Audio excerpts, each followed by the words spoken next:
Hello there! In light of Star Wars Episode 9, The Rise of Skywalker hitting the cinemas at this very moment, I thought I'd go back to the very beginning of the saga and have a look at that film. No, I'm not talking about Star Wars Episode 4, A New Hope. I am talking about Star Wars Episode 1, The Phantom Menace. So what we're going to talk about today's video is we're going to go back and have a look at 10 things that could have made Star Wars Episode 1, The Phantom Menace better. Number 10. Jar Binks. So yes, I'm going to start off with the elephant in the room, and that's Jar Binks. Now, I'm going to also play devil's advocate, and I can actually see where George Lucas was going for. He had the comic relief in the duo R2-D2 and C-3PO, which were cute and funny and all that. So he's trying to replicate it with Jar Binks. The problem is, he failed. What we got was an annoying talking CGI mess who talked in that awesome Misa voice all the time. I should not do impressions.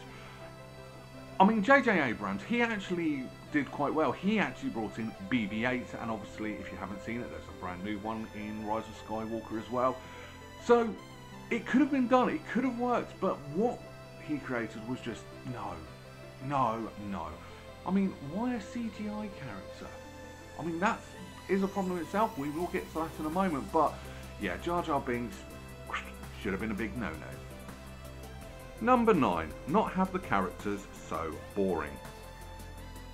One of the things that made the original trilogy so brilliant was the cast of characters. We had Han Solo, Luke Skywalker, Chewbacca and Princess Leia.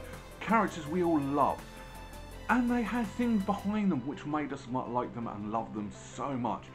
But with The Phantom Menace, everyone was just so boring. Or was it just me? Or if I'm wrong, please tell me. But I just got the case that Anakin was just a whiny child.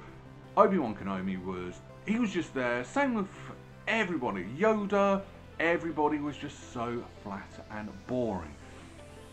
And I will say that it's a 50-50 because it's not just the writing that makes that, it's also the actors as well. I will go into that in moments, but the characters, they didn't have anything. There was nothing really to them. I mean, the biggest character development we had in the whole film was Padme having a double. That was it. No, the characters to me just bored. Need a bit of life, we need that little bit of rogueness or charmness. It failed miserably on that. Number 8. Not have the actors act so boring. So yes, continuing on with the last one, it's the actors themselves. I mean, Ewan McGregor, if you watch a film with Ewan McGregor in, he has this cheeky chapness to him. Same with Samuel L. Jackson, he is an over-the-top, larger-than-life person. That didn't come across at all in this film. Liam Neeson was just Liam Neeson, really. These actors are brilliant, fantastic actors who weren't allowed to shine. I get the feeling it was more down to... See, this is the thing, it was 50-50. Bad writing and the actors didn't really care. That's the impression I got. I mean, granted in episodes 2 and 3 there was a bit more life and soul into him, but the first one, no, it wasn't there. You needed at least one actor just to stand out that little bit more. Number 7. Use less CGI. So yes, less CGI. Now, at the end of the 90s, early 2000s, CGI was all the rage. Everything was CGI this and CGI that. Unfortunately, fans didn't really like it. I didn't really like it. It just looked like a computer game, really. Which is fine, I like computer games, but when I go to a film, a live action film, I want to see live action. Now, luckily in 2020, that sort of thing is moving away and filmmakers tend to use CGI just to enhance their film rather than make a whole CGI film about it. But Star Wars Episode 1 is one that started it off. Now, with Episode 1, it was a mixture of models and CGI, but there was still too much of it. In space battles, that's fine to be CGI. In a room, build the room. It looks better on film. Especially as modern technology improves and we get better and clearer pictures. I mean, we've got HD 4K and we've got 8K coming up.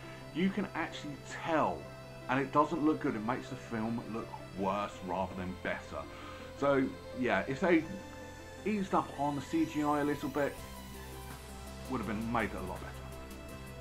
Number 6, less politics. So I know this has been said many times, but yes, too much politics. When we watch a Star Wars film, we want to watch Wars in the Stars. It's in the title, not lots of people talking around, being all diplomatic and talking about their problems, although that's what we should do. It's not in a film though. And there was just way too much of it, too much just standing around talking in circles, not much action, not much plot development, and it was just, yeah, it just felt boring and long and winded. Do you know what, if you did a cut of taking out all the politics stuff, you probably have a good version of Star Wars. Number 5, better way to sense the Force. A better way to sense the Force. Now, any Star Wars fan will know exactly what I'm going to say. Midichlorians. What the hell? Seriously, in the first trilogy, the Force was just this mystical thing. It was just there. That was it. Now, in episode 1, oh no, they're these tiny little creatures that live in your body. No. They could have had Force detectors to detect how much Force that person had, or anything like that. But why put a name? Why actually ruin that one part? Ruined the Force for everybody. There could have been another way, a better way to actually sort that out, but no, George Lucas went with midichlorians. Luckily, it hasn't been mentioned that much since. I think there was a reference in episode 3. Might do episode 3 in a future video.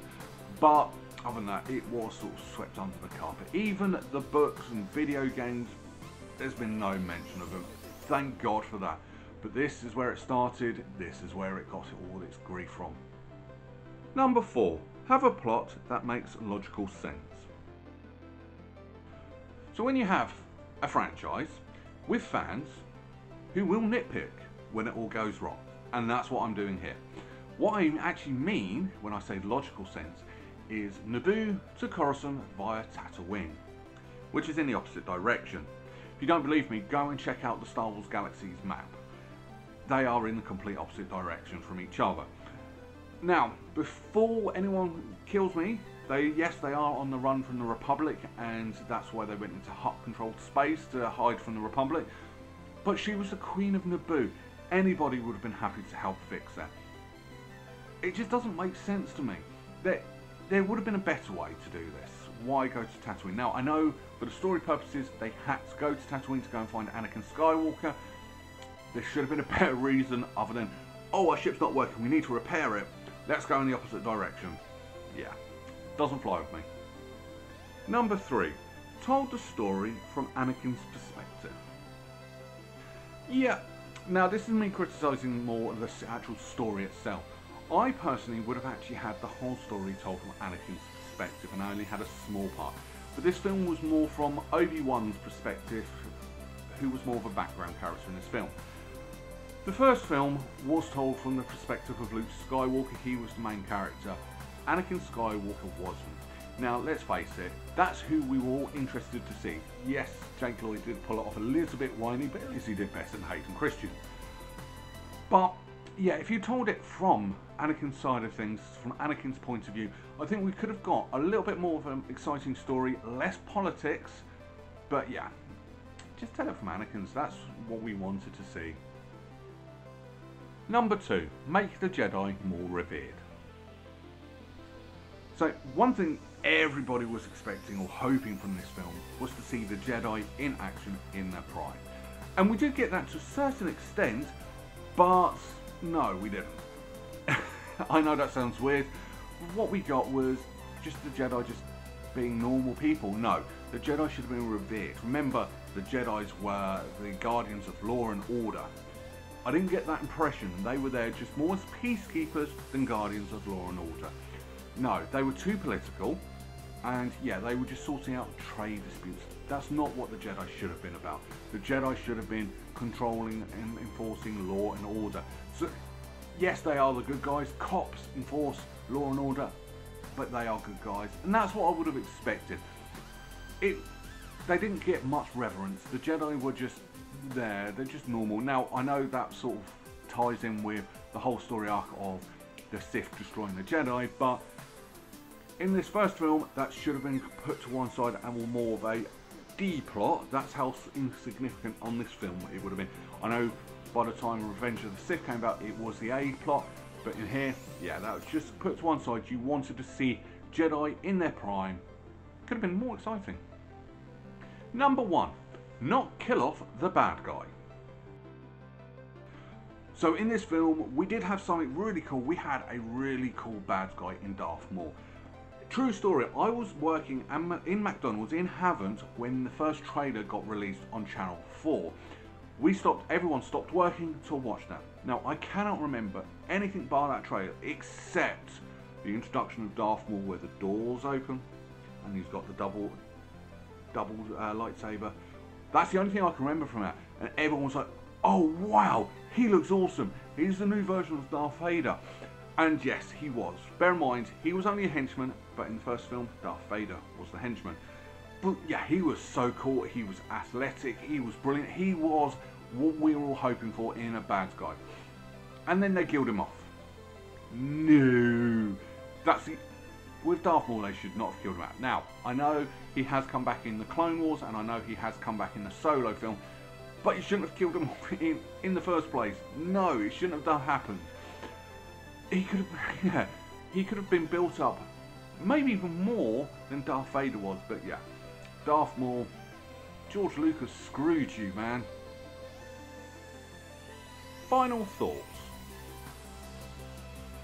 So, Star Wars: The Phantom Menace, it wasn't actually that bad of a film, to be perfectly honest. I know I'm criticising it, and I am probably being a little bit nitpicky. It had some good things. It had some fantastic lightsaber action sequences. The space battles were mediocre but okay. The soundtrack, John Williams outdid himself on the soundtrack of this film. It was just, it was okay. It was an okay film. It just could have been so much more, and that's the problem. That's what people wanted. Now, I know we got the more with J.J. Abrams, which is still not as perfect as the original saga. Nothing is ever going to be as good as the original saga. But at least George Lucas gave it a shot. Unfortunately, he did fail miserably. But that's my opinion. What's your opinion? Did you actually like the film? Did you slate the film? Is there any other things you think that could have made the film better? Please leave them in the comments below. If you liked the video, hit the like button, hit the share button. Please subscribe to my channel and keep up to date with other videos that I'm doing. If you want to keep in touch with me, I am on Twitter and on Facebook, both as at Berryman81. Or if you want to support me, I'm now on Patreon at Berryman81 as well. And I look forward to doing you another video very soon. So look forward to doing all that, and I'll see you soon. Bye bye.